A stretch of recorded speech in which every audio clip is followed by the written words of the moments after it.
You became what you feared most, someone efficient and emotionally absent. Look at yourself in the mirror of your days. You turn like a gear in a machine that never stops, producing results, meeting deadlines, checking boxes. But when was the last time you felt truly alive? When did you last allow yourself to simply be, without the weight of productivity crushing your chest? There's something haunting about modern efficiency. We've learned to optimize everything except our own souls. We've become masters of doing and strangers to being. The very thing that makes us valuable in the world has made us invisible to ourselves. If you're listening to this and something stirs within you, if a forgotten part of your being recognizes itself in these words, know that you're not alone. Comment below and tell me where you're listening from. Let's create a space for those who dare to feel deeply in a world that rewards numbness. There exists a tiredness that isn't physical, an anguish without apparent cause, a sadness that no one sees but consumes everything. You know this feeling, don't you? It lives in the spaces between your breaths, in the moment before sleep when all your defenses fall away.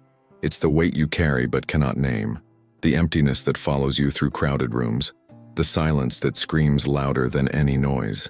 This isn't depression in the clinical sense, though it might wear that mask.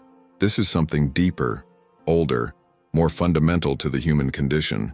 It's the pain of being disconnected from yourself, of living as a stranger in your own life, of performing a role so convincingly that you've forgotten who you were before the performance began.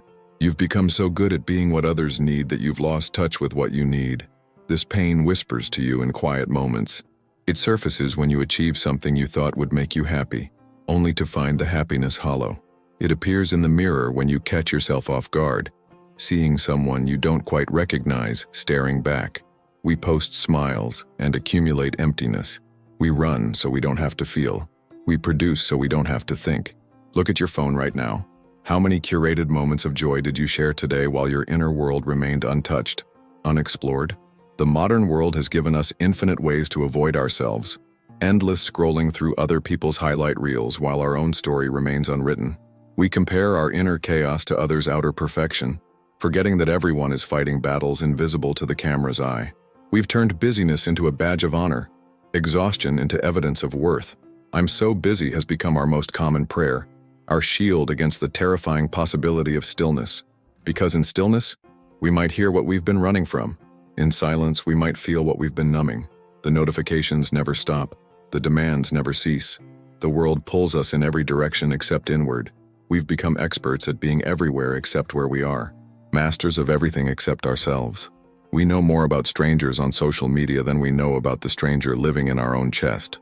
You keep functioning, but it's as if a part of you is always switched off, an inner light that refuses to turn on. You go through the motions perfectly, answering emails, meeting deadlines, maintaining relationships, but there's a ghostly quality to your presence, as if you're watching your own life from behind glass. This is the invisible symptom of our time, the ability to appear completely functional while feeling fundamentally broken. You've learned to wear your competence like armor, but underneath, something essential has gone dormant. It's like having a wound that never shows on the surface but affects every step you take. Others see your achievements, your smile, your apparent success. They don't see the inner child who stopped believing in magic. They don't see the dreamer who learned to call dreams foolish. They don't see the sensitive soul who built walls so high that even you forgot how to climb them. This isn't about being sad or happy. It's about being alive, or merely surviving. It's about the difference between existing and truly living. You've become so skilled at managing your life that you've forgotten how to live it. So good at solving problems that you've forgotten how to embrace mystery. The symptom speaks in whispers. The art project you never started, the song you never sang, the conversation you never had, the risk you never took. It's the accumulation of all the moments you chose safety over authenticity, approval over truth, efficiency over soul.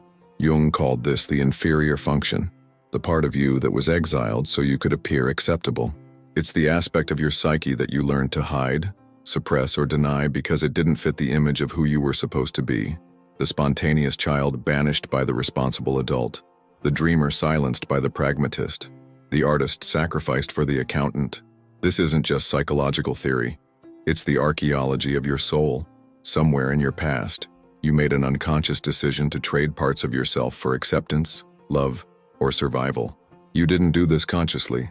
No child wakes up and decides to amputate their wonder.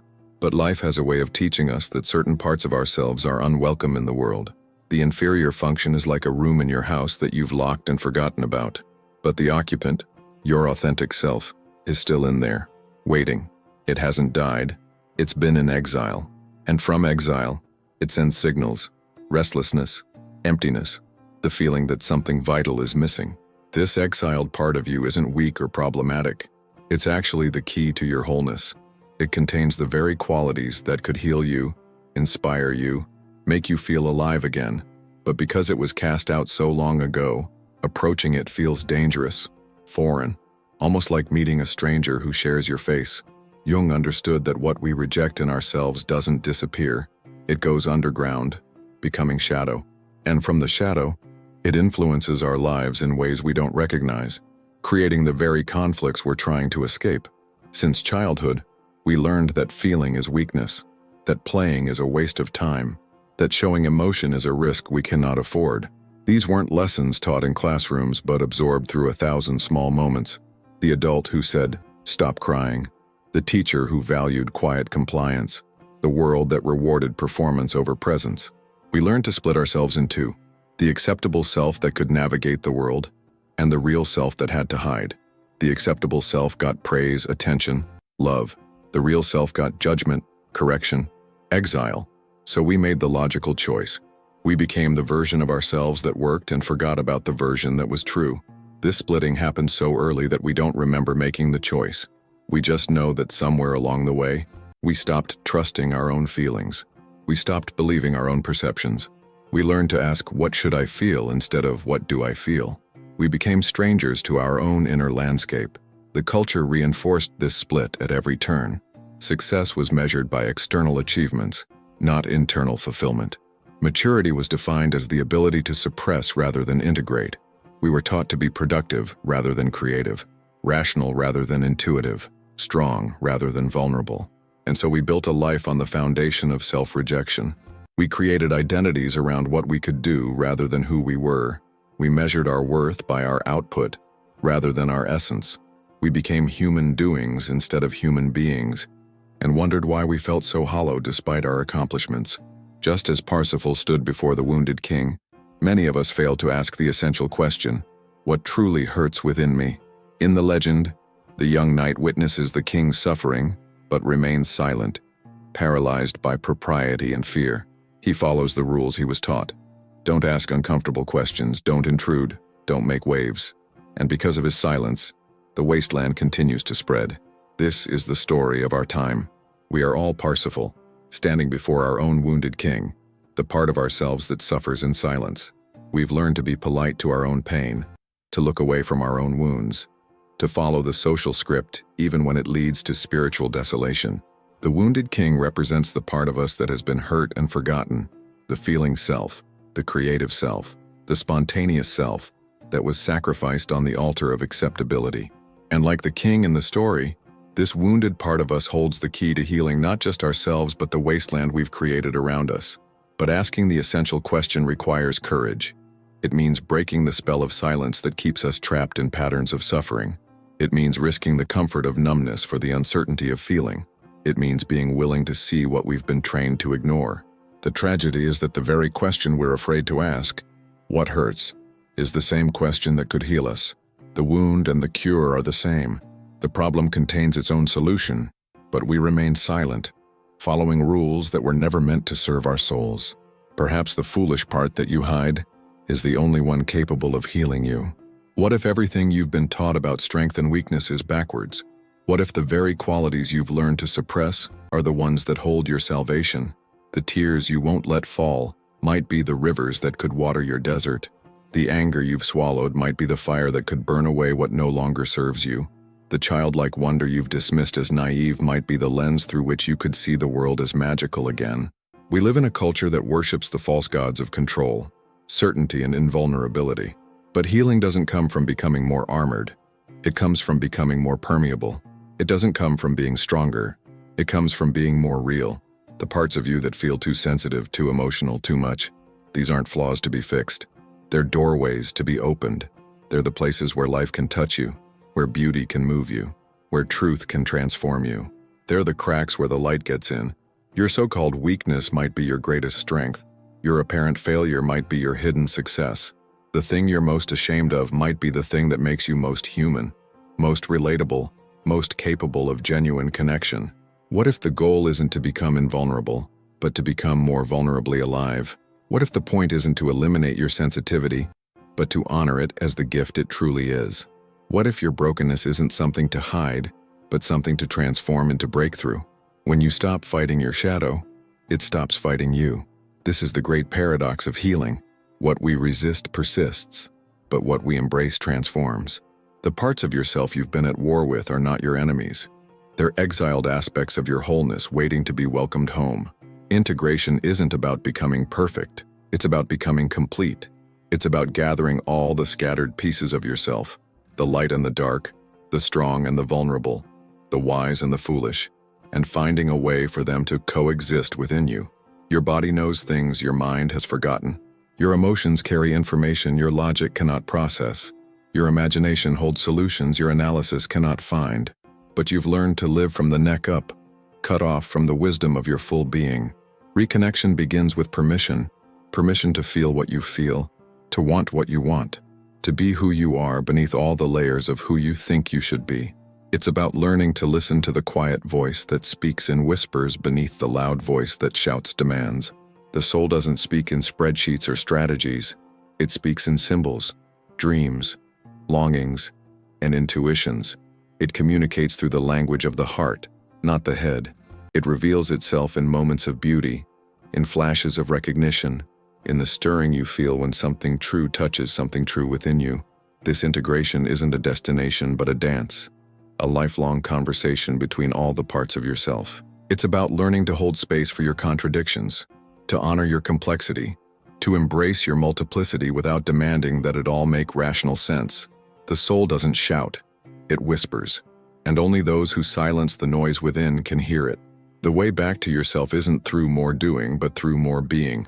It isn't through more answers, but through better questions. It isn't through more control, but through more surrender to what is already alive within you. Listen to the emptiness. It's not actually empty. It's pregnant with possibility, heavy with unborn dreams, rich with unexpressed life. The void you've been trying to fill with achievements and distractions isn't a problem to solve. It's a sacred space where your authentic self can finally breathe. Dance with your shadow instead of running from it. Sit with your sadness instead of medicating it. Embrace your confusion instead of demanding clarity.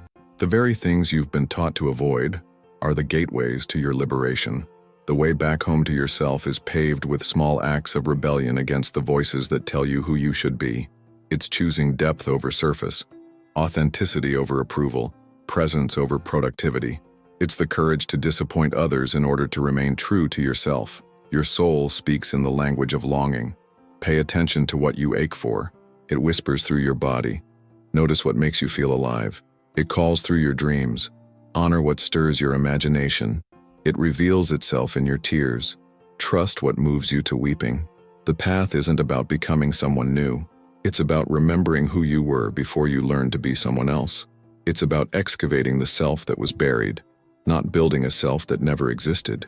Nietzsche once wrote, "The secret for harvesting from existence the greatest fruitfulness and the greatest enjoyment is to live dangerously." But perhaps he meant something deeper than physical danger. Perhaps he meant the danger of being real in a world that rewards performance. The danger of feeling deeply in a culture that celebrates numbness. The danger of being vulnerable in a society that worships invulnerability. There's a line from Rilke that haunts and heals. The only journey is the one within. All the miles you've traveled, all the achievements you've accumulated, all the identities you've constructed, they're nothing compared to the distance between who you've become and who you truly are. The child you once were knew secrets that the adult you has forgotten. That child believed in magic before being taught that magic was foolish. That child felt everything before learning that feeling was weakness. That child was whole before the world taught them to split themselves apart. Maturity isn't about losing that child. It's about protecting them, honoring them, integrating their wisdom into your adult life. It's about recovering the seriousness with which you once approached play, the reverence with which you once regarded wonder, the trust with which you once embraced mystery. Your pain isn't punishment, it's information. Your sensitivity isn't weakness, it's your superpower. Your brokenness isn't your shame, it's your birthright to healing. What you've been trying to fix might be what's trying to fix you. If something within you stirred while listening to these words, let that stirring remain alive in the comments below. This space is for those who have grown weary of pretending to be only what others expect, for those who sense there's more to life than the endless cycle of performance and productivity. Share not your achievements, but your questions, not your certainties, but your wonderings, not your masks, but your authentic stirrings. What part of yourself have you been keeping in exile? What aspect of your being is asking to be welcomed home? This isn't about fixing yourself. You were never broken. This isn't about becoming someone new. You were always complete. This is about remembering, about excavating, about the courage to be imperfectly, vulnerably, authentically human in a world that would prefer you to be a polished machine. The conversation continues in the space between souls who recognize themselves in each other's stories, in the meeting of eyes that says, "I see you and you are not alone," in the shared understanding that our deepest wounds often contain our greatest gifts. Your pain was never meant to be erased. It was meant to be transformed. Your sensitivity was never meant to be suppressed. It was meant to be honored. Your authentic self was never meant to be hidden. It was meant to be lived. Welcome home to yourself. The journey inward awaits, and you are both the traveler and the destination.